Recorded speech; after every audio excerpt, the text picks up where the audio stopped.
యోహాను రాసిన సువార్త 10వ అధ్యాయము 27వ వచనం నుండి 30వ వచనం వరకు మనం చదువుకున్నాం. దీనిలో యేసు ప్రభువు శిరధారిన దినాలలో ఆయన బోధించే బోధలో ఒక భాగం, నా గొర్రెలు నా స్వరం వింటాయి, నా గొర్రెలను నేను ఎరుగుదును, అవి నన్ను వెంబడించడం. యేసుక్రీస్తు ప్రభు గొర్రెలు ఎవరు? ఆయన విశ్వాసం ఉంచి ఆయన వెంబడించేవారు ఆయన గొర్రెలు. ఆయన శిరధారే వచ్చి నువ్వు విన్నావు, ఆయన నీ కొరకు ప్రాణమించబడితో తిరిగి లేచడం విన్నావు. వినిన నీవు ఆయనలో విశ్వాసం ఉంచావు. ఆయనలో విశ్వాసం ఉంచడం వల్ల నీకు కలిగేది ఏంటో కూడా చనిపోయి లేచి యేసు ప్రభు గురించి విన్నప్పుడే విశ్వసించే నీకు కలగబోయే దాని గురించి కూడా విన్నావు. కాబట్టి ఆయన చనిపోయి లేచడం వినటం వల్ల ఏం ప్రయోజనం లేదు, కానీ ఆయన చనిపోయి లేచింది ఎందుకో కారణమేంటో కూడా నీవు బోధించబడ్డప్పుడు ఆ కారణాన్ని బట్టి విశ్వసించాల్సిన అవసరం నీకుందని గుర్తించి శిరధారే వచ్చి చనిపోయి లేచే క్రీస్తు ఆయన నీ కొరకే శిరధారే వచ్చాడని, నిన్ను ప్రేమించి నీ కొరకు ప్రాణమించబడితో తిరిగి లేచాడని నువ్వు విశ్వసించావు. ఆయన విశ్వాసం వల్ల నువ్వు పాపక్షేమం పొందుతావని ఎరిగి విశ్వసించావు. నీవు రక్షించబడతావని ఎరిగి యేసుప్రభువులో విశ్వాసం ఉంచావు. దేవునితో నీకు సహవాసం కలిగిద్దని ఎరిగి యేసుప్రభువులో విశ్వాసం ఉంచావు. తల క్రిందులుగా ఉన్న నీ జీవితం సరిచేయబడదని ఎరిగి యేసుప్రభువులో విశ్వాసం ఉంచావు. ఆయనలో విశ్వాసం ఉంచకపోతే నశించి నిత్యాగ్ని పాలవుతాడని ఎరిగి నీ నశించక నిత్యజీవం పొందటానికి సమృద్ధిని ప్రవేశం దేవుడి రాజ్యాలకు కలిగి సదాకాలం మహిమల ప్రభుతో ఉంటానని ఎరిగి యేసు ప్రభువులో విశ్వాసం ఉంచావు. యేసు ప్రభువులో విశ్వాసం ఉంచి రక్షించబడ్డ నీవు యేసు ప్రభు గొర్రెవు. ఎవరెవని? ఆయన మేపు గొర్రెలము, ఆయన పాలించు ప్రజలము. ఆయన గొర్రెలు ఎవరో? ఆయన విశ్వాసం ఉంచిన వారు ఆయన గొర్రెలు. నా గొర్రెలను నేను ఎరుగుదును అంటే అర్థం, నా యందు విశ్వాసం ఉంచిన వారిని నేను ఎరుగుదును, నా యందు విశ్వాసం ఉంచని వారిని నేను ఎరుగుదును. ఆయనలో విశ్వాసం ఉంచిన శిష్యులతో ఏం చెప్పాడు తెలుసా? నేను ఎక్కడి నుంచి వచ్చానో అక్కడికి వెళ్ళిపోతాను, మీరు ఇప్పుడు అక్కడికి రాలేరు, ఆ తర్వాత వస్తారు. ప్రభా, నువ్వు ఎక్కడికి వెళ్తున్నావు మాకు తెలియదే, ఆ మార్గం మీకు తెలియను, నేనే మార్గమును సత్యమును జీవనై ఉన్నాను, నా ద్వారానే మీ పరలోకానికి రావాల్సి ఉంటుంది తరియొద్దకు. దేవునికి స్తోత్రం. ప్రభు చెప్పాడు, నీ వెళ్ళే చోటికి ఇప్పుడు రాలేరు, తర్వాత వస్తారు. నీ వెళ్ళే చోటికి మీరు వస్తారు. నీ పరలోకుడు వచ్చాను, పరలోకి వెళ్తున్నాను, ప్రస్తుతం మీరు రాలేరు. ఎందుకు? కొంతకాలం మీరు జీవించాల్సి ఉంది. మీకు నిర్ణయించిన కాలం అంతా, జీవితకాలం అంతా జీవించిన తర్వాత ఈ లోకాన్ని మరణం పేరుతో మీరు వదిలిపెట్టాల్సి వచ్చింది.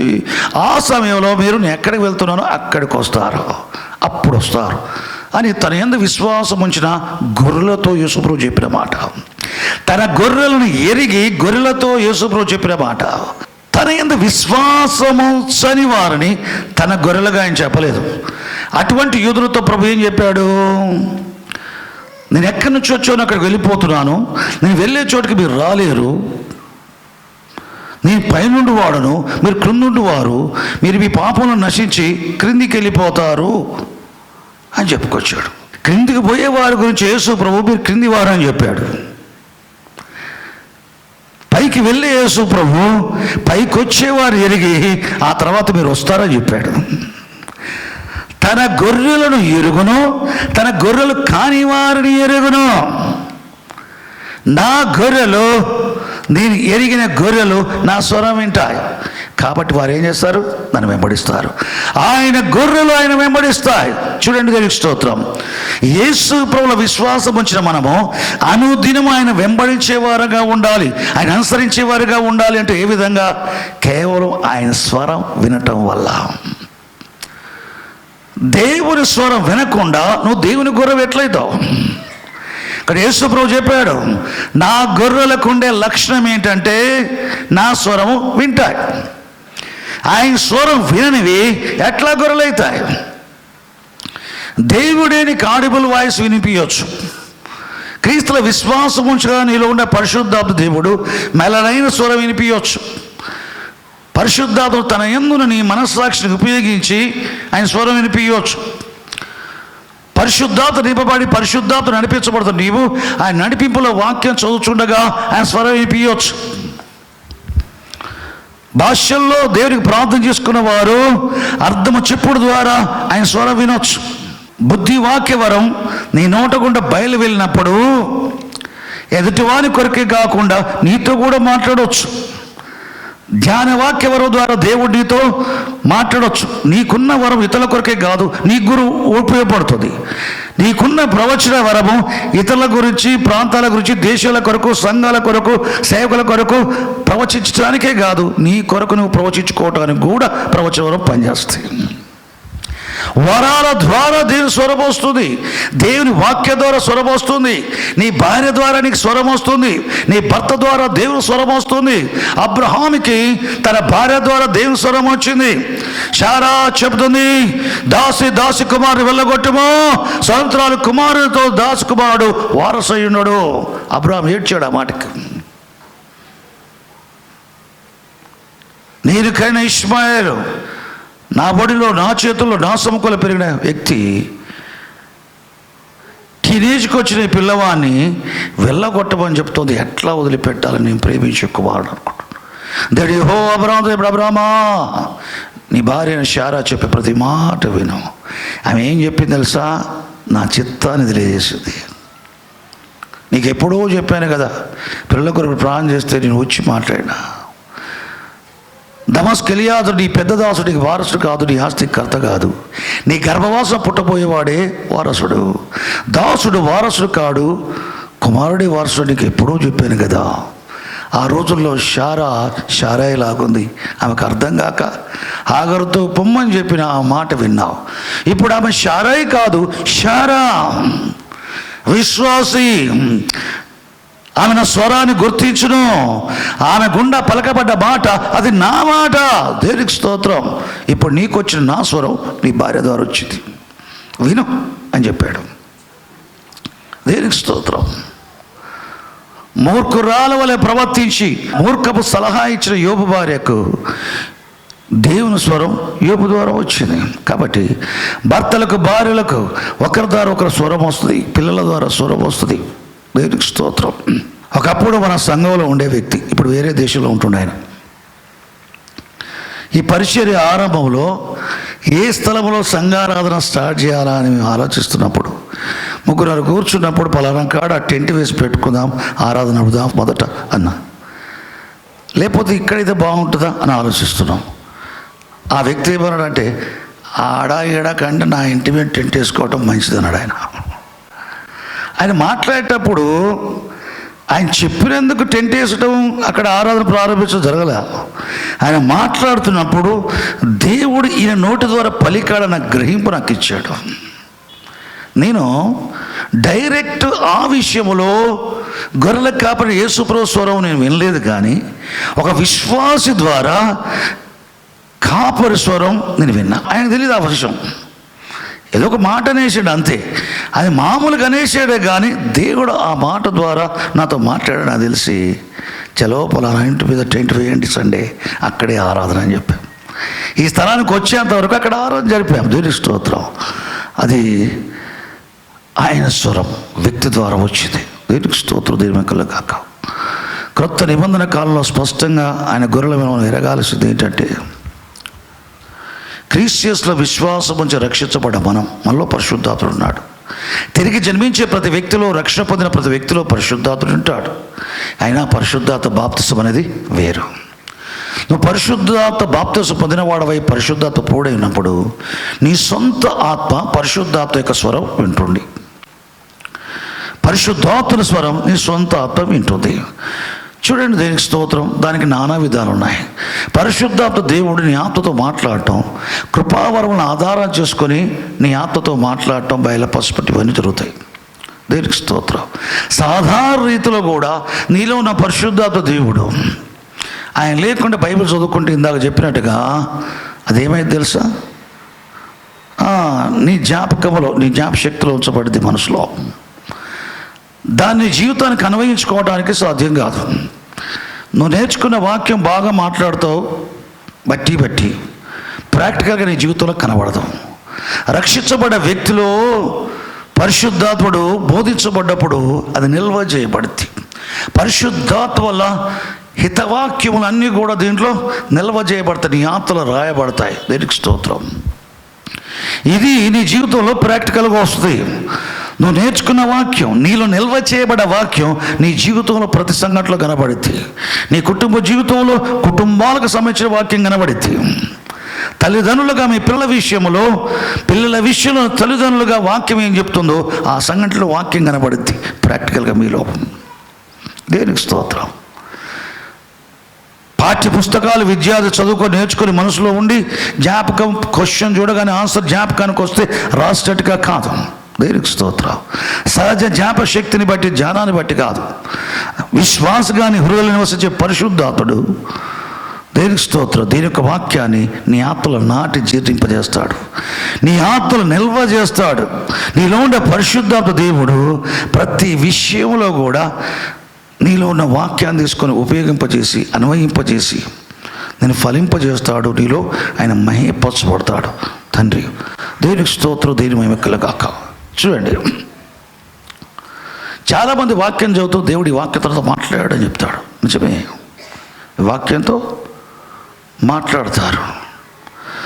మన జీవితాల్లో బాధ పెట్టేవారు ఉంటారు, మాటలతో బాధ పెట్టేవారు ఉంటారు, క్రియతో బాధ పెట్టేవారు ఉంటారు, నష్టం ప్రయత్నం చేసేవారు ఉంటారు. కేవలం వాళ్ళ సాతాను బంధకాల్లో ఉండి సాతానుకు దేవుని ప్రజల పట్ల ఎట్లా అసూయ ఉంటుందో వాళ్ళకు కూడా అసూయ ఉంటుంది. నిర్నిమిత్తంగా ద్వేషిస్తారు చూడు, నిర్నిమిత్తంగా అసూయపడతారు చూడు, వారికి ఉన్నది అక్షరాల సాతాను యొక్క స్వభావం. వారి తండ్రి యొక్క అపవాది యొక్క స్వభావాన్ని అనుసరించి వారు జీవిస్తారు. మనం మా తండ్రి యొక్క పరలోక తండ్రి యొక్క దేవుని స్వభావాన్ని అనుసరించి మనం జీవిస్తాం. కీడుకు ప్రతి కీడు చేయము, దూషకు ప్రతి దూష చేయము, దీవిస్తాం. కానీ సాతాను స్వభావం ఉన్న మనుషులు ఏం చేస్తారు? ఎదుటివాడు కీడు చేయకుండా వీరు కీడు చేయ ప్రయత్నం చేస్తారు, ఎదుటివాడు దూషించకుండా వీరు దూషణ చేస్తాడు. కానీ విశ్వాసి దాన్ని ప్రదూషణ చేయడు, దానికి ఏమొస్తుందట? దీవెన వస్తుంది. ఎందుకు? మనం ఆశీర్వాదములకు వారసులు కాబట్టి పిలువబడ్డాం కనుక ఈ ఆశీర్వాదంలో క్రమక్రమంగా మీరు అభివృద్ధి పొందటానికి దూషణకు ప్రదూషణ చేస్తే తిరోగతి పడతావు. కీడుకు ప్రతి కీడు చేస్తే నువ్వు తిరోగతి పడతావు. తిరోగతి పడటం అనేది దేవుని చిత్తం కాదు. మనం క్రమక్రమంగా పైకి పోతూనే ఉండాలి. దేవునికి స్తోత్రం. పరలోకానికి పోయేంతవరకు పైకే, ముందు చూపే, వెనక చూపు లేదు. ఇక లోతుబారేలాగా ముందు చూపే, లోతుబారికి వెనక చూపు. తిరోగతి వెనక చూపు గల వారికి తిరోగతి, ముందు చూపు గల వారికి పురోగతి. మన పురోగతి కావాలి కానీ తిరోగతి కాదు. దేవుడు మనల్ని ఏర్పరచుకుంది పురోగతి కోసం, అధోగతి కాదు, తిరోగతి కాదు, ఏ గతి కాదు, పురోగతి. దేనికి స్తోత్రం, దీర్ఘమైకలుగాక. చూడండి, ఆయన స్వరం వింటాం మనం నేర్చుకోవాలా. దేనికి స్తోత్రం, దీర్ఘమైకలుగాక. అపోస్తలుడు పౌలు చెప్తాడు తన పత్రికలో ఎప్పుడు కూడా, నేను దేవుని ఏట మనుషుల ఏట తప్పిదము చేయకుండా నీ దోషమైన జీవితం జీవించడానికి కారణం ఏంటంటే పరిశుద్ధాత్మయందు నా మనస్సాక్షి నాకు సాక్ష్యం ఇస్తున్నది. నా మనస్సాక్షి నిర్దోషమైంది ఉన్నట్టుగా నేను దాన్ని అభ్యాసం చేసుకొచ్చున్నాను. దేవుని ఎడల, దేవుని విషయాలలో నా మనస్సాక్షి నా మీద తప్పని ఆరోపణ చేయకూడనట్లు దాన్ని నేను చేసుకుంటున్నాను.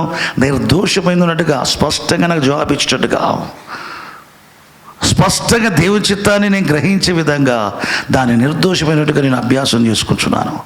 మనుషుల విషయంలో కూడా నేను దేవుని చిత్తాన్ని గైకొనే వ్యక్తిలాగా ఉండి ఆ విషయంలో మనుషుల తప్పిదము చేయని వారి వలె ఉండటానికి నా మనస్సాక్షి నిర్దోషమైనది ఉన్నట్టుగా అభ్యాసము చేసుకొనిచున్నాను. దేవునికి స్తోత్రం.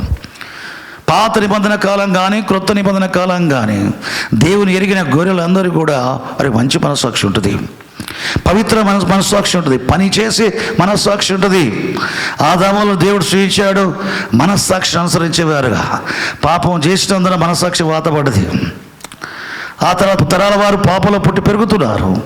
వారు పాపం చేసే కొలది మనస్సాక్షికి మాలిన్యం ఏర్పడి ఒక రోజుకి అది చచ్చిపోద్ది. వాతవే మన మనస్సాక్షి.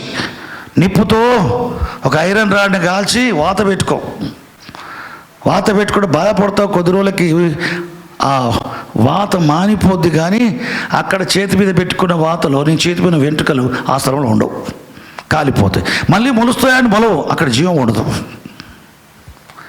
వాత వేయబడిన మనస్సాక్షి అంటే చచ్చిన మనస్సాక్షి అని. చచ్చిన మనస్సాక్షి అని. మనస్సాక్షి మనుషులకు పనిచేయట్లేదు కనుకనే ఆదాము మొదలుకొని మోషే వరకు మనస్సాక్షి పనిచేయట్లేదు. కానీ ఆ కాలం వారు కూడా జీవించాల్సింది మనస్సాక్షిని అనుసరించే, పని చేయట్లే. సరే, మనస్సాక్షి పని చేయకపోయినా రాయబడ్డ వాక్యం పనిచేస్తుందేమని చెప్పి మోషే ద్వారా ధర్మశాస్త్రం ఇచ్చాడు. ఏది దేవునికి అనుకూలమో ఏది ప్రతికూలమో ఇచ్చాడు. ఇప్పుడు దొంగతనం చేయొద్దా, దొంగతనం చేసేవారు కాదు. విగ్రహారం చేయొద్దా, చేసేవారు కాదు. అది రాయబడి తెలియదు అనుకో, వాడు దొంగతనం చేస్తూనే ఉంటాడు, విగ్రహారం చేస్తూనే ఉంటాడు, విగ్రహారపతులు తింటూనే ఉంటాడు. వ్రాయబడ్డ వాక్యాన్ని బట్టి ఇది చేయకూడదు, ఇది చేయొచ్చు, చేయవలసి చేస్తూ చేయకూడదు చేయకుండా ఉండటానికి ధర్మశాస్త్రం రాయబడ్డ వాక్యాన్ని ఉపయోగించుకున్నారు. కొద్ది రోజులకి అనుసరించడానికి ధర్మశాస్త్రం చొప్పున జీవించడానికి కూడా చేతగాట్లే, బలహీనం అయిపోయాడు మనసు. కాబట్టి యేసు ప్రభువే లోకానికి శిరధారి వచ్చి చనిపోయి లేవటం వల్ల ఆయన విశ్వాసం ఉంచిన వాడు హెబ్రీ 9:14 ప్రకారం నిత్యుడుగా ఆత్మ ద్వారా తన తాను దేవునికి అర్పించుకున్న క్రీస్తు యొక్క రక్తం మీ మనస్సాక్షిని ఎంతో ఎక్కువగా శుద్ధి చేయును. యేసు రక్తం శుద్ధి చేసేది మన మనస్సాక్షిని. యేసుక్రీస్తు రక్తం మన మనస్సాక్షి శుద్ధి చేయడం తోడని, పరిశుద్ధాత్మ మనలో ప్రవేశించే తోడని మన మనస్సాక్షి పరిశుద్ధాత్మ స్వాధీనంలోనికి వెళ్ళిపోతుంది. పరిశుద్ధాత్మ యందున మన మనస్సాక్షిని ఆధారం చేసుకొని పరిశుద్ధాత్మ దేవుడు మన జీవితాలు నిర్వహిస్తాడు. పరిశుద్ధాత్మ యందు మన మనస్సాక్షి ఇచ్చే సాక్ష్యం అది గొర్రెల కాపరి యొక్క స్వరం. దేవునికి స్తోత్రం. సాధారణ క్రైస్తవ జీవితం జీవించే వారికి కనీసం ఇది ఉండాలా. పరిశుద్ధాత్మ నీ మనస్సాక్షి నీకు సాక్ష్యం ఇస్తూ ఉంటే అది దేవుని స్వరం. పరిశుద్ధాత్మకు వేరుగా నీ మనస్సాక్షి సాక్ష్యం ఇవ్వట్లేదు. విశ్వాస జీవితంలో నీ మనస్సాక్షి సాక్ష్యం ఇచ్చేది పరిశుద్ధాత్మ యందు. మనస్సాక్షి ఆత్మ యొక్క స్వరం, నీ సొంత ఆత్మ యొక్క స్వరం. నీ సొంత ఆత్మ పరిశుద్ధాత్మకు వేరుగా స్వరం ఇస్తే ప్రమాదం. నీ ఆత్మకు స్వరం ఉంది, అది మనస్సాక్షి. పరిశుద్ధాత్మ వేరుగా నీ ఆత్మ స్వరమైన మనస్సాక్షి చెప్పున నడుస్తే ప్రమాదం. భ్రమించబడి దేవుని చిత్తంగా దాన్ని చిత్తం అనుకునే ప్రమాదం దాంట్లో ఉంది. పాత నిబంధన కాలంలో ప్రవక్తలు గురించి దేవుడు యెహోవా చెప్పిన మాట, వారి సొంత ఆత్మలు మానవాత్మను అనుసరించి దర్శనాలు చూశారట, మానవాత్మను అనుసరించి కళ్ళగన్నారట, మానవాత్మను అనుసరించి ప్రవచించారు. నేను చెప్పని దానిని వారు ప్రవచించారు. దీన్ని అనుసరించి, మానవాత్మలు అనుసరించి. మన సొంత ఆత్మలకు స్వరం ఉంది మన సాక్షి. అది సరిగా పనిచేయకపోవడం కూడా ఉంటుంది. కానీ రక్షించబడ్డ వాని యొక్క మనస్సాక్షి పరిశుద్ధాత్మలో ఉన్నాడు. పరిశుద్ధాత్మ యందు నా మనస్సాక్షి నాతో కూడా సాక్ష్యమిచ్చుచున్నది. మన మనస్సాక్షిలో సాక్ష్యమిచ్చేది ఎక్కడ? పరిశుద్ధాత్మలో. పరిశుద్ధాత్మ ఎక్కడ? పరలోకంలోనా? ఎక్కడ? మనలో, విశ్వాసులలో. దేవునికి స్తోత్రం. పేతురు, యోహాను, యాకోబు, ఆంద్రేయ, ఫిలిప్పు, నతనయేలు, మార్తా, మరియా వీళ్ళందరూ యేసుప్రభు శిరదా దినాల్లో ఆయన గొర్రెలు. వాళ్ళ కాపరి యేసుప్రభు. ఆయన స్వరం వాళ్ళు వింటున్నారు. బాగుంది. యేసుప్రభు చనిపోయి లేచిన తర్వాత ఆయన విశ్వాసం వచ్చే వారిలో ఆయనే పరిశుద్ధాత్మగా మనలో ఉంటున్నాడు. మన గొర్రెల కాపరి ఎక్కడ ఉన్నాడు? మనలో ఉన్నాడు. ఆయన ఏ విధంగా ఉన్నాడు? పరిశుద్ధాత్మగా ఉన్నాడు. మనం విశ్వసించిన ప్రభువే మనలో పరిశుద్ధాత్మగా ఉన్నాడు. యేసు ప్రభు ఎలాగో ప్రభు ఆత్మ, ఆత్మయగు ప్రభు అని బైబిల్ చెప్తుంది. మనలో నివసించే పరిశుద్ధాత్మ దేవుడు ప్రభు. ఆయన మన కాపరి. ఆయన మనలో ఉంటాడు.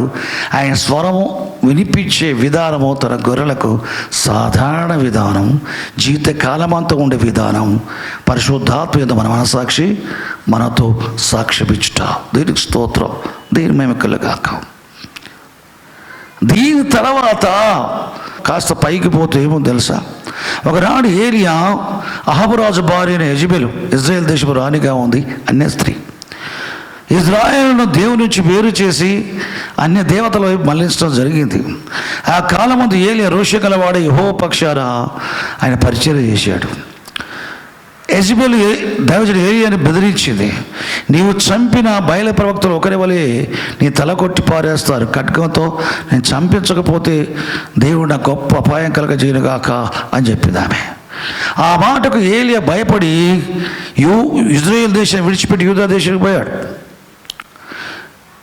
ప్రభుత్వంతో చెప్పిన ప్రకారం యూదా దేశం విడిచిపెట్టి హోరే పర్వతం మీదకి, మోషే ఏ పర్వతం మీద దేవుని కలుసుకున్నాడు అదే పర్వతం మీదకి పోయేసి దేవుని కలుసుకున్నాడు. ఆయన పోయి ఒక గుహలో ఉండగా దేవుని కుమారుడు యేసుక్రీస్తు ప్రభు ఒక వాక్కులా కనబడి ఏలియా అని ఇక్కడ ఏం చేస్తున్నావు, యెహోవా వాక్ అని బైబిల్ చెప్తుంది, క్రింద ఆయన అనుంది. అంటే ఈ వాక్కు అనే ఆయన దేవుని కుమారుడు క్రీస్తు. ఏలియా నువ్వు ఇక్కడ ఏం చేస్తున్నావు అని చెప్పినప్పుడు ఇజ్రాయేల్ అందరూ కూడా నీ బలిపీఠాలు పగలగొట్టి పడద్రోసి ప్రవక్తలు చంపేశారు, నేను ఒక్కడిని రోష కలిగి ఉన్నా అన్నాడు. సరే మంచిది, కానీ నువ్వు దేవుని సన్నిధికి పో అని చెప్పాడు. దేవుని సన్నిధికి పోయి నిలబడంటే గుహలోంచి బయటకు వచ్చి కొండపైకి ఎక్కాడు ఏలియా.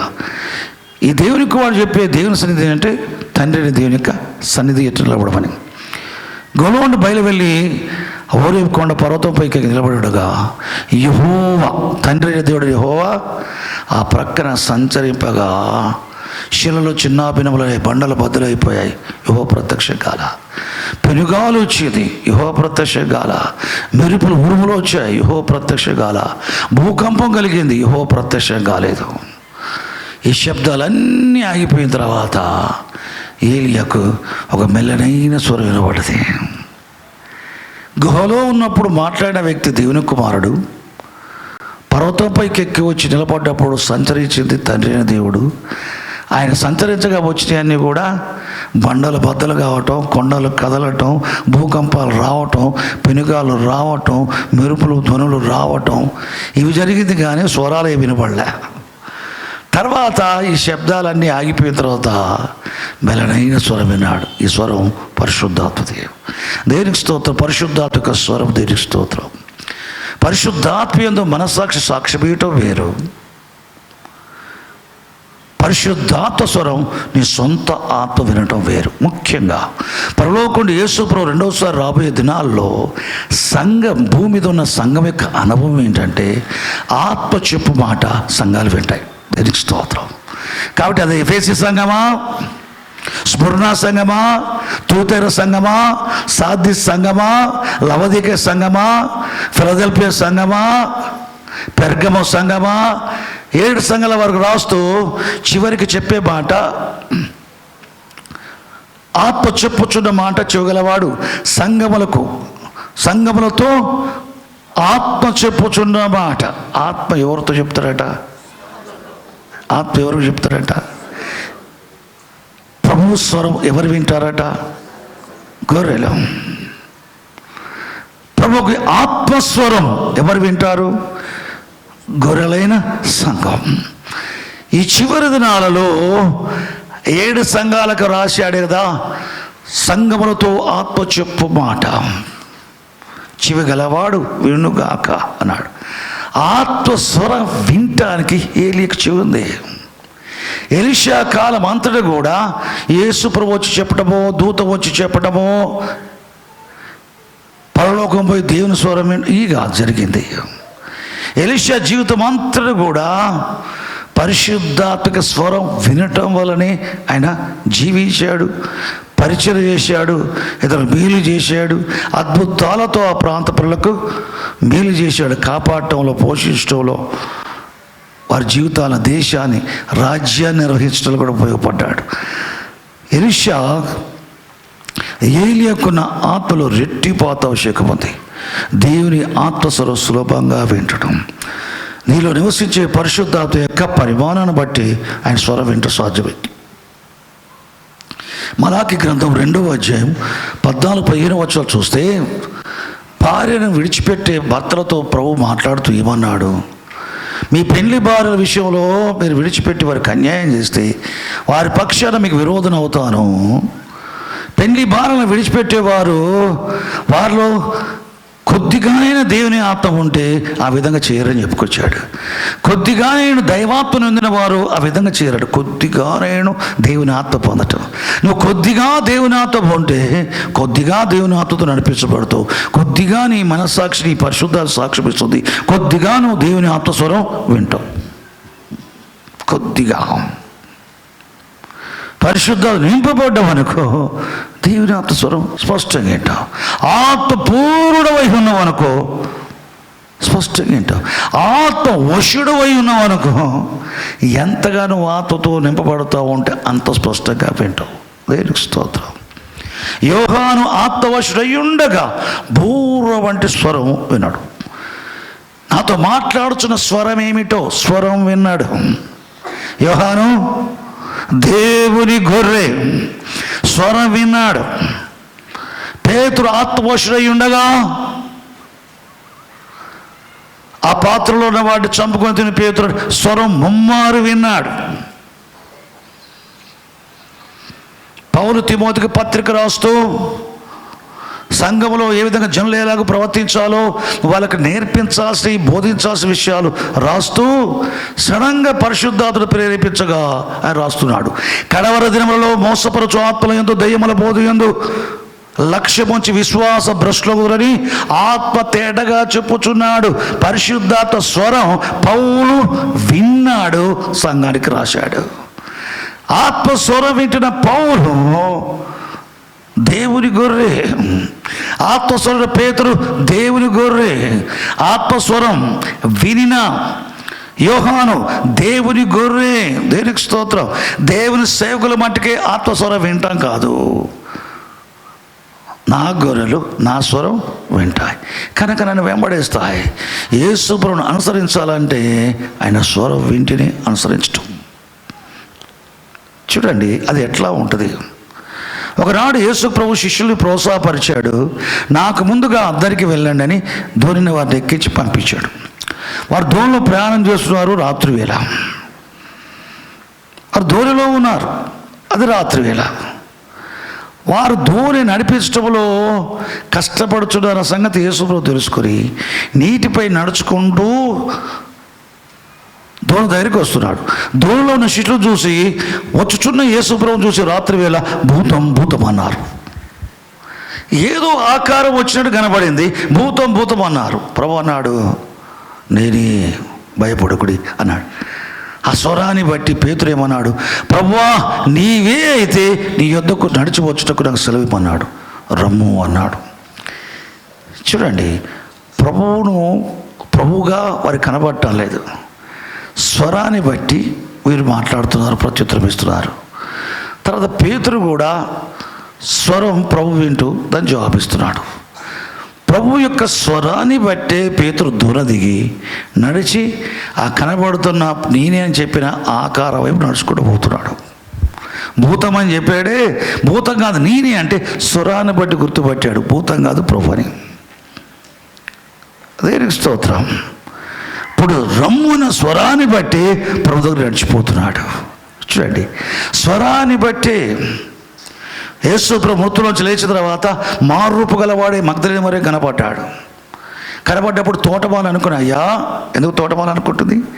అన్ని సంవత్సరాల ప్రభుత్వం ఉంది, తోటమాల ఎందుకు అనుకుంటుంది? ఆయన మారూపం గలవాడన్నాడు.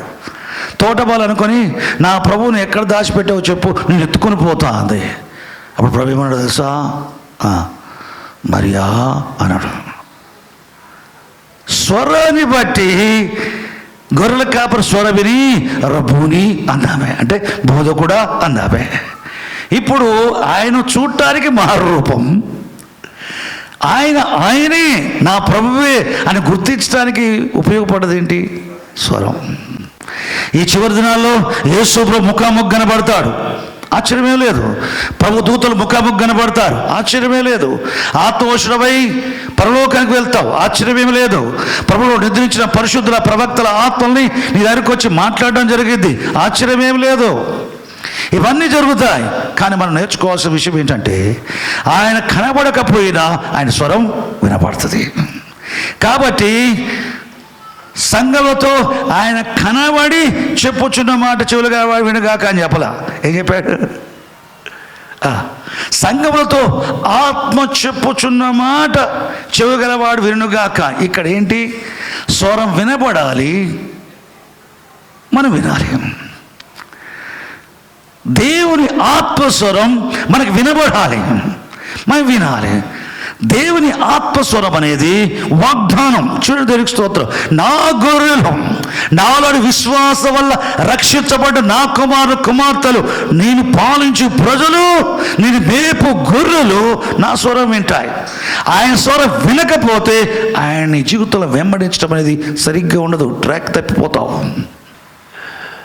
ఆయన స్వరం వినటం తప్పిపోతే ఆయనకి ఇష్టంగాన్ని చేస్తావు, ఇష్టంగాన్ని అనుసరిస్తావు. ఆయన స్వరం వినటానికి అలవాటు పడి ఆయన స్వరం విని అనుభవంలో నీ జీవితాన్ని కట్టుకుంటా ఉంటే దేవునికి స్తోత్రం. ఆయన స్వరం మనకు దొరుకుతలేదు, ఆయన వాక్కు మనకు లేదు అన్నప్పుడు ఇట్లాంటి జరుగుతాయి. నా గొర్రెలు నా స్వరం వింటాయి కనుక వెంబడిస్తాయి. ఆయన వెంబడించేవారుగా ఉండాలి. యేసు ప్రభు వచ్చేంత వరకు లేక శారీరకంగా మనము నిద్రించేంత వరకు కూడా ఆయన స్వరం వినేవారుగా ఉన్నట్లయితే ఆయన వెంబడించేవారుగా ఉంటాం. తుదమట్టుకు ఆయన వెంబడించేవాడుగా ఉండాలి అంటే తుదమట్టుకు ఆయన స్వరం వినే అనుభవంలో మనం ఉండాలి. పిల్లలారా, దేవునికి స్తోత్రం.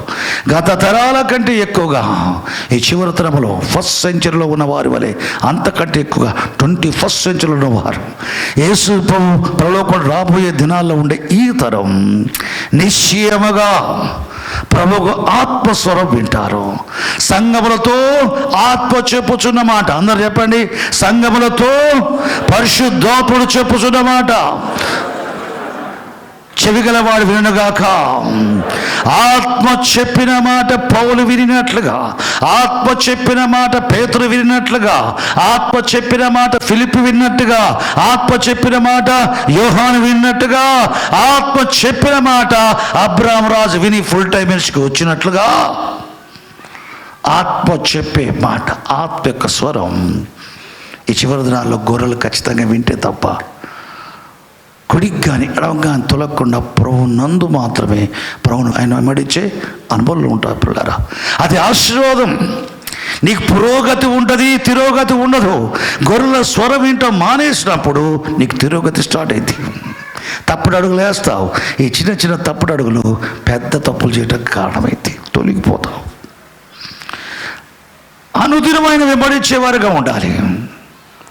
అనుదినమైన దేవుని స్వరం వినేవారుగా ఉండాలి. కాబట్టి దేవుని యొక్క వాక్యం, దేవుని స్వరం, నీలో ఉన్న పరిశుద్ధాత్మ దేవుడే దీంట్లోంచి దేవుని స్వరాన్ని వినేటట్టుగా చేస్తాడు.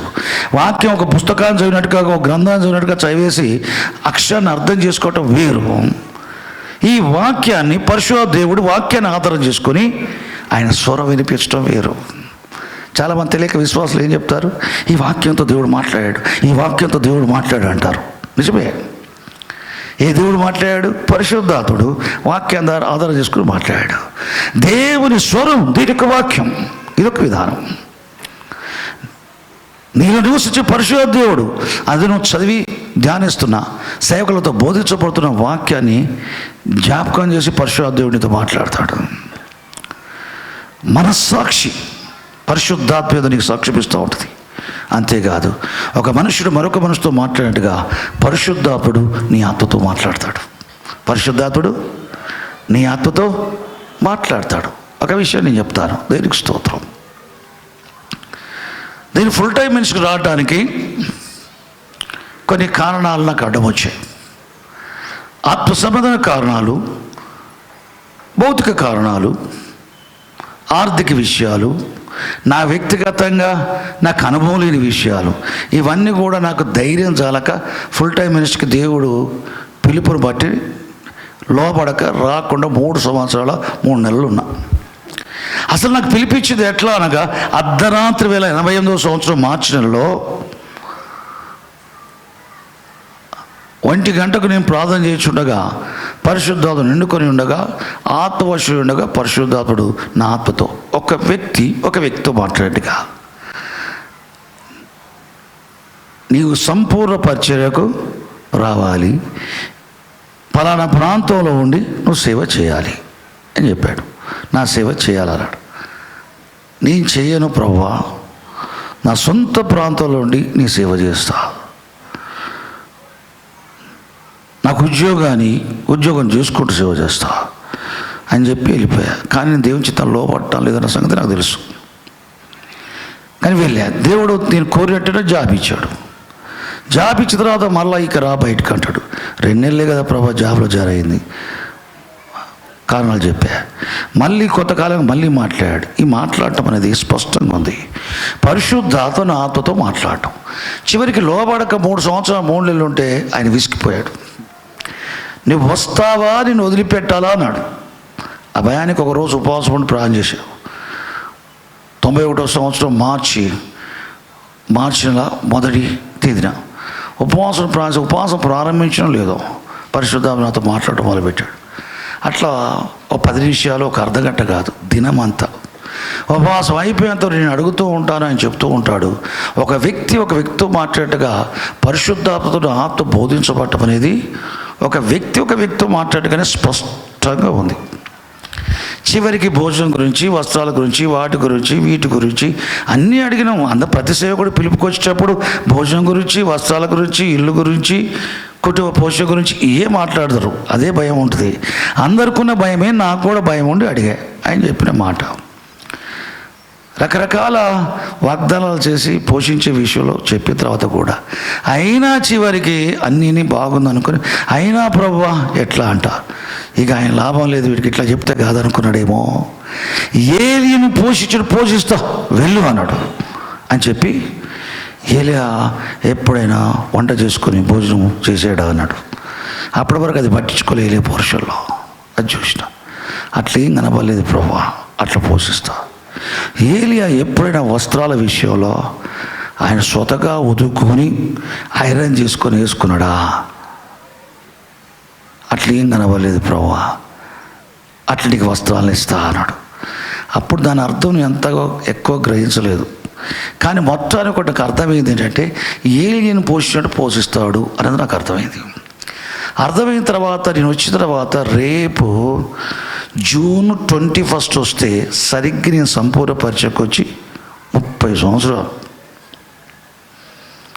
30 సంవత్సరాలు ఆనాడు పరిశుద్ధాత్మ ఆత్మతో చెప్పిన మాట, నేను పోషిస్తా, నీకు వస్త్రాలను ఇస్తా అన్న మాట నెరవేర్చాడా లేదా? మీ కళ్ళ ఎదుట నెరవేర్చాడు.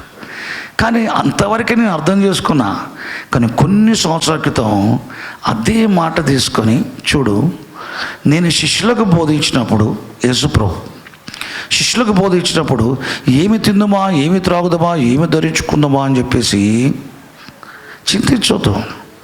అడవి పువ్వులు చూడండి, సొలొమోను వైభవం కంటే కూడా ఎంతో వైభవంగా దేవుడు ఈ అడవి పువ్వులను అలంకరించాడు. మీరు అడవి పువ్వుల కంటే, అడవి గడ్డి కంటే ఎంతో శ్రేష్ఠులు, నిశ్చయముగా మీకు వస్త్రములు ఇచ్చును అని అడవి గడ్డి పువ్వులతో పోల్చి వస్త్రాల గురించి వాగ్దానం చేసిన వాళ్ళకి, శిష్యులకు.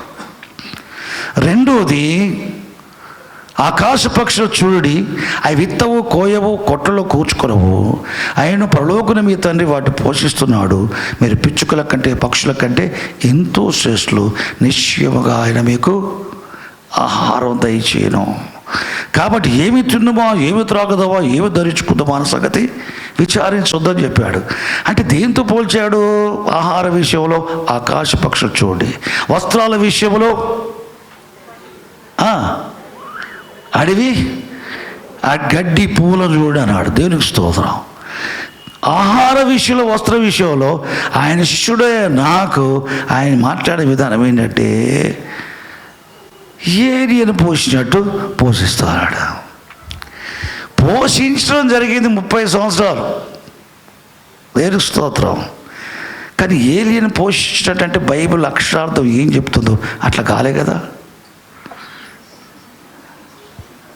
అట్లా కాలే కదా. ఇది ఎవరిచ్చిన తాటు? ఆయన ఇచ్చాడు. ఇచ్చి ఏలియా పోషించబడిన మాట దాన్ని పొడిగించాడు. అర్థము రూపాంతరం పొందింది. అర్థము పురోగతి బట్టి రూపాంతరం పొందింది. ఏమైంది తెలుసా? ఏలియా ఎట్టి కాలములో, ఎట్టి పరిస్థితుల కాలంలో ఉన్నాడు. ఎట్టి పరిస్థితుల్లో కాకులతో పోషించబడ్డాడు. అట్టి పరిస్థితులు మీకున్నాయా? లేవు. అట్టి పరిస్థితులు మరలా ఏలియా కాలంలో వస్తాయి. అట్టి కాలమందు ఏలియాని ఎట్లా పోషిస్తున్నావు, ఆ ఏలియాని ఎట్లా పోషిస్తున్నావు, అట్టాడి పరిస్థితుల కాలం వచ్చేటప్పుడు అబ్రాహాం రాజును కూడా అట్లే పోషిస్తాడు. హల్లెలూయా. ఏ కాలంలో ఎటువంటి వస్త్రాలు ఏ విధంగా ఇచ్చానో ఏలియాకి, అటువంటి కాలంలో అటువంటి పరిస్థితులు అట్లే ఇస్తాను. మంచిది. అటువంటి కాలంలో ఉన్నవారికి అందరికీ అట్లే ఇస్తానా? చూడు, ఏలియా కాలంలో ఏలియా కాక ఇతర ప్రవక్తలు ఉన్నారు. ఆ ఇతర ప్రవక్తలు 100 మందిని, భయభక్తులు కలిగిన ఓబద్య అనే వ్యక్తి, అహాబు రాజు యొక్క గృహనాయకుడు, దేవుని భయముతో ఏం చేశాడు? 100 మంది ప్రవక్తలు 2 గుహలలో పెట్టి 50 మంది చొప్పున పెట్టి అన్నపానములు ఇచ్చి పోషించాడు. ఇది ఏలియా లెవెల్లో పోషించబడటం కాదు. వాళ్ళు దేవుని ప్రవక్తలే, కానీ వారు పోషించబడే విధం వేరు. కానీ ఏలియాకి ఎట్లా దేవుడు పోషించాడు? కాకులు ఉదయం సాయంకాలం మాంసూరట్లు పట్టుకుంటూ పోషించాడు. విధవరాలితో ఏమి లేక చస్తామనుకున్నామే, ఆమె ఇంటితో ఆమెతో ఏలియాను పోషించాడు. నిద్రపోచున్న ఏలియాను పరలోకంలో యెహోవా దూత వచ్చి లేపి భోజనం పెట్టాడు. అన్ని అద్భుతాలే. 100 మంది ప్రవక్తల యొక్క ఆత్మానుభవం వేరు, ఏలి యొక్క ఆత్మానుభవం వేరు. వాళ్ళ పిలుపు ఏర్పాటు వేరు, ఏలియా పిలుపు ఏర్పాటు వేరు. మోషే కాలమందు మోషే పిలుపు వేరు, మిగతా పిలువబడ్డ ఇతర ప్రవక్తల పిలుపు వేరు. యెహోషువ కాలమందు ఆయన పిలుపు వేరు, మిగతా సేవకుల పిలుపు వేరు. దేవునికి స్తోత్రం. సమూయేలు కాలంలో ప్రవక్తలు ఉన్నారు, సమూయేలు పిలుపు వేరు, వారి ప్రవక్తలు వేరు. పౌలు కాలమందు అపోస్తలు ఉన్నారు, పౌలు యొక్క పిలుపు ఏర్పాటు వేరు, మిగతా అపోస్తల యొక్క పిలుపు ఏర్పాటు వేరు. పిలుపులు చూడండి, ప్రతి ఒక్కరికి కూడా పిలుపు దేవుని పిలిపి అంత విలువైంది. కానీ దీంట్లో కూడా భేదాలు ఉన్నాయి, వ్యత్యాసాలు ఉన్నాయి. దేవునికి స్తోత్రం. పోషించబడే విధం 100 మంది ప్రవక్తలు పోషించబడదు వేరు, ఏలియా పోషించబడదు వేరు. 100 మంది ప్రవక్తలకు ఆత్మానుభవం బట్టి దేవుని చేత పోషించబడటం జరిగింది. దేవుడే పోషించాడు. ఏలి యొక్క ఆత్మానుభవం బట్టి, ఏలి యొక్క పిలుపు ఏర్పాటును, దేవుని ఏర్పాటు బట్టి ఏలియా పోషించబడే విధం వేరు. పోషిస్తా అని చెప్పవచ్చు, శిష్యులకు చెప్పినట్టుగా అడవి పువ్వులో, లేకపోతే కాకులో, పక్షులో, పిచ్చుకలో అని చెప్పవచ్చు. దేవునికి స్తోత్రం. దేవునికలుగా ఏలియాను స్పష్టంగా ఆ పేరు చెప్పి నాతో మాట్లాడటం 30 ఏళ్ళు అయినా కానీ నా ఆత్మలో చదిపోలే. ఏం తెలుసా? ఒక వ్యక్తితో మాట్లాడినట్టుగా, ఒక వ్యక్తితో మాట్లాడినట్టుగా పరిశుద్ధాత్మ నా ఆత్మతో మాట్లాడటం అది జరిగింది. దాన్ని ఎప్పుడు నేను మర్చిపోతున్నా కానీ ఆయనే జ్ఞాపకం చేసి దాని అర్థాన్ని రూపాంతరంలో తీసుకొని పోయి టైంకి అన్వయింపజేస్తూ, నీవు ఏలియా వలె పోషించబడి ఏలియా వలె అనే దానికి ఆ మార్గంలో ఉన్న అనుభవంలో రావాలంటే ఏలి యొక్క అనుభవానికి నువ్వు రావాలన్నాడు. హల్లెలూయా. ఆత్మానుభవంలో, దేవుని స్వరం వినటములో చాలా ప్రాముఖ్యమైన విషయం. సేవ చేసేవారు దేవుని స్వరం వినాల్సిందే. విన్నాడు యోహాను. ఏ సంఘాలకు రాశాడో ఆ సంఘాలకు చెప్తున్నాడు ఆత్మ యొక్క స్వరం సంఘాలు వినాలని. కాబట్టి ఇప్పుడు దేవుడికి స్తోత్రం. సంఘ కాపరే నేను దేవుని స్వరం వినాల్సిందే. సంఘస్థులైన గొర్రెలైన మీరు కూడా దేవుని స్వరం వినాల్సిందే. దేనివి కాపరని మీరు నా గొర్రెలు, మీరు కలిసి యేసుప్రభువుకి గొర్రెలం. దేనివి కాపరిని, గొర్రెల కాపరిని, మీరు నా గొర్రెలు, అది సత్యమే. మరొక వైపు నేనైనదేమి, మీరైనదేమి, సేవకులైనదేమి, విశ్వాసులైనదేమి, యేసుప్రభు గొర్రెలం. నా గొర్రెలు నా స్వరం వింటాయి. ఖచ్చితంగా చెప్పాడు యేసుప్రభు. కనుక ఆయన వెంబడిస్తాయి. నిత్యమైన వెంబడించేవాడుగా ఉండాలా, తుదమట్టుకు ఆయన అనుసరించేవాడికి వెంబడించేవాడిగా ఉండాలంటే ఆయన చూడటానికి రోజు కనపడకపోవచ్చు, కానీ వినటానికి ఆయన స్వరం రోజు వినపడుద్ది. చూడటానికి రోజు చూడటం 24 hours ఆయన చూడటం అనేది నీకు సాధ్యం కాకపోవచ్చు, కానీ ఆయన స్వరం అనుదినం వినటం మాత్రం సాధ్యమే. ఎండ్ టైమ్ చర్చ్ పరిశుద్ధాత్మ స్వరం వింటుంది. దీనికి స్తోత్రం, దీని మేకలుగాక. ఏలియాపై ఉన్న పరిశుద్ధాత్మ అభిషేకం కంటే రెట్టింపు అభిషేకం కలిగిన ఎలీషా ప్రభువును ముఖాముఖి చూసుకుంటూ ఆయన సేవ చేయలేదు. దేవదూత వచ్చి ఆయనతో మాట్లాడగా ఏలియాతో మాట్లాడలేదు. యెహోవా ప్రత్యక్షమై ఏలియాతో మాట్లాడగా ఆయన మాట్లాడగా ఎక్కువ సంఘటనలు లేవు. ఎలీషా జీవితంలో కనబడదు ఏంటయ్యా అంటే తాను నింపబడిన పరిశుద్ధాత్మ, ఏలియాపైన ఆత్మ కంటే రెట్టింపు ఆత్మను పొందిన ఆ వ్యక్తి అంతరంగంలో పరిశుద్ధాత్మ దేవుడు తన ఆత్మతో చెప్పే మాట స్పష్టంగా వినటం విని యెహోవా సెలవిచ్చుడు ఏమనగట్టుడు. ఈయనకు సెలవిచ్చిన యెహోవా ఎవరంటే ఆయన నివసించే పరిశుద్ధాత్ముడు. తండ్రి దేవుడైన యెహోవా, దేవుని కుమారుడు యేసుక్రీస్తు కూడా పాత్ర కాలంలో యెహోవా అనబడ్డాడు, పరిశుద్ధాత్ముడు కూడా యెహోవా అనబడ్డాడు. ఎక్కడ ఈ ముగ్గురులో ఏ యెహోవా పనిచేశాడో అది పరిశుద్ధాత్మ ద్వారా నువ్వు తెలుసుకోవాల్సి ఉంటుంది. దేవుని కృపను నేను తెలుసుకున్నాం, కొన్నిసార్లు మీకు బోధించాను, మంచి దేవునికి స్తోత్రం. ఇక్కడ ఎలీషా యెహోవా సెలవిచ్చిన ప్రకారం అంటాడు. యెహోవా సెలవిచ్చినది ఏమనగా మీరు తినగా మిగులునని యెహోవా సెలవిస్తున్నాడు, మీరు తినగా మిగులునని యెహోవా సెలవిస్తున్నాడు అని చెప్తాడు. యెహోవా సెలవిచ్చినది ఏమనగా ఆకాశం నుండి గాలి రాకపోయినా వర్షం కురవకపోయినా గోతులు దోతు నీళ్లు పడతాయి. ఈయనకు సెలవిచ్చిన యెహోవా ఎవరు? అక్కడ వీణ వాయిస్తూ ఉంటే యెహోవా స్థాయి మీదకి వచ్చి పరిశుద్ధాత్మ రాగానే పరిశుద్ధాత్మ వల్ల ఆయన పలుకుతూ ఉన్నాడు. యెహోవా సెలవిచ్చింది వరగా, పరిశుద్ధాత్మ సెలవిచ్చింది వరగా, యెహోవా సెలవిచ్చింది వరగా. ఈయన జీవితకాలం అంతా తన జీవితంలోనూ తన కనగించబడిన శిష్యుల జీవితంలోనూ ఆ దేశం యొక్క ప్రయోజన నిమిత్తం ఆయన పరిశుద్ధాత్మ నడిపింపులో పరిశుద్ధాత్మ స్వరం విని పరిచయం చేశాడు. దేవునికి స్తోత్రం. క్రొత్త నిబంధన సంఘం కూడా అంతే. పరిశుద్ధాత్మ నింపబడ్డవారమై పరిశుద్ధాత్మ నడిపింపులో నీ సొంత ఆత్మ నేను నివసించే పరిశుద్ధాత్మ స్వరం వినాలి. మెల్లలైన స్వరం, ఏలియా విన మెల్లలైన స్వరం, అనుదినం ఎలీషా విని మెల్లలైన స్వరం, అపోస్తులు విన్న మెల్లనైన పరిశుద్ధాత్మ స్వరం, ప్రవక్తలు వినే పరిశుద్ధాత్మ స్వరం గొర్రెలు కూడా వినొచ్చు.